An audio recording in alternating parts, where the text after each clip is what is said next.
everybody, once again welcome back to our channel. Today we are going to do most important topic, financial accounting versus management accounting. So we are going to do differentiate between financial accounting with management so इस video में हम financial accounting with management accounting करेंगे and next video में हम cost accounting with management accounting करेंगे.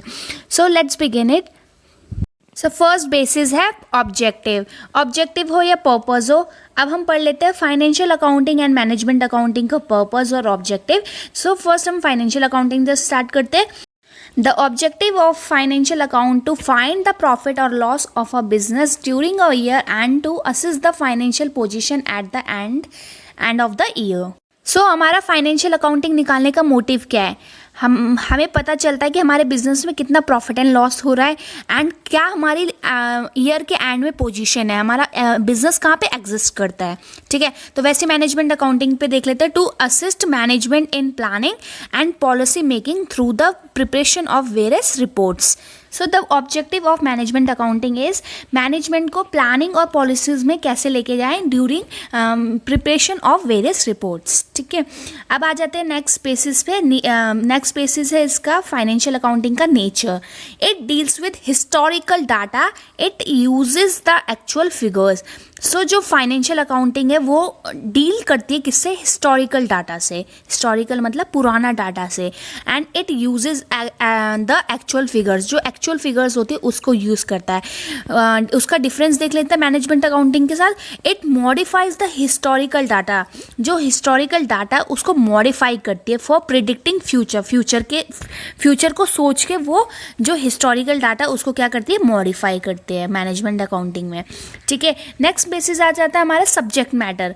तो क्या बोलते हैं फाइनेंशियल अकाउंटिंग में जो सब्जेक्ट मैटर है वो होता है it assess the result of the business as a whole. So जो फाइनेंशियल अकाउंटिंग है वो हमारा बिजनेस क्या रिजल्ट आ रहा है in the end of the year वो बताता है. And management accounting it assess and focus the result department wise, product wise. So जो मैनेजमेंट अकाउंटिंग है वो सिर्फ पर्टिकुलर प्रोडक्ट के बारे में और या डिपार्टमेंट के बारे में ही बताती है खाली. ठीक है, नेक्स्ट बेसिस आ जाता है हमारा कंपलसरी और ऑप्शनल. सो फिनेंशियल अकाउंटिंग हमारे लिए कंपलसरी होता है करना as compare to management accounting. Management accounting हमारे लिए ऑप्शनल होता है. ठीक है, हम उसको ज़रूरी नहीं है कि हमें कंपलसरी करना होता है. बट जो फिनेंशियल अकाउंटिंग है वो कंपलसरी होता है क्योंकि उससे हमारा रिजल्ट पता चलता है.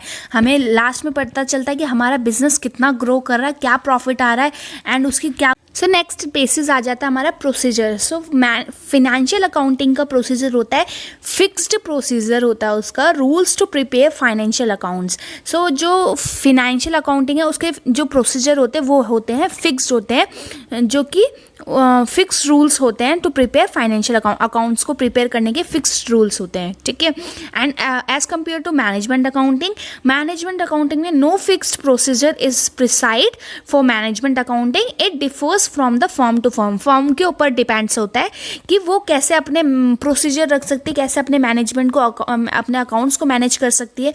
ठीक है, now next basis is parties served. So कौन सी टाइप की पार्टीज इनमें इन्वॉल्व होती हैं कि मतलब जो आउटसाइडर होते हैं वो कौन कौन इन्वॉल्व होते हैं फिनेंशियल अकाउंटिंग में एंड मैनेजमेंट अकाउंटिंग में. So financial report such as profit and loss account and balance sheet are useful to outsiders such as investors, bankers, government, creditors etcetera, suppliers etcetera. So financial account की जो reports होती है profit and loss account, balance sheet वगैरह, तो वो किसके use आती है, किसके यूज़फुल होती है, वो आउटसाइडर की यूजेस होती है. जैसे कि इन्वेस्टर्स हो गए, बैंकर्स हो गए, गवर्नमेंट होगी, सप्लायर्स हो गए, क्रेडिटर्स होते हैं.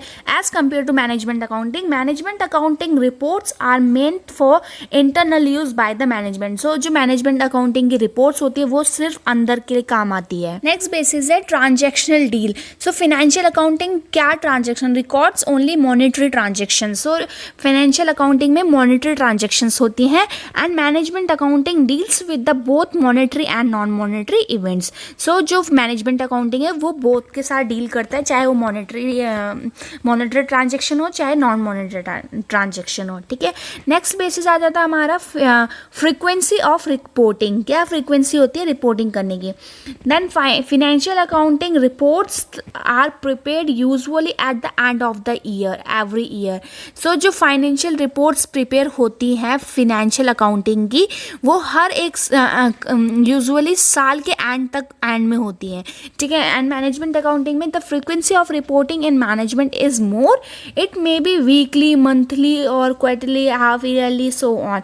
सो जो मैनेजमेंट अकाउंटिंग की रिपोर्टिंग होती है वो वीकली होती है क्योंकि वो प्रोडक्ट पे होती है या डिपार्टमेंट वाइज होती है, तो इसलिए वो वीकली, मंथली और समटाइम हाफ ईयरली ये भी होता है. ठीक है. नेक्स्ट बेसिस आ जाता है हमारा principles. Principle it is in financial accounting it is govern by the certain principles and conventions which are generally accepted. So जो गवर्नमेंट होता है वो भी इन्वॉल्व होता है, तो ये हर तरह से एक्सेप्ट है. एंड मैनेजमेंट अकाउंटिंग में there is no such rules और प्रिंसिपल्स इन मैनेजमेंट अकाउंटिंग में. सो मैनेजमेंट अकाउंटिंग में कोई रूल्स और प्रिंसिपल्स नहीं होते हैं. ठीक है. नेक्स्ट बेसिस आ जाता है हमारा published or unpublished.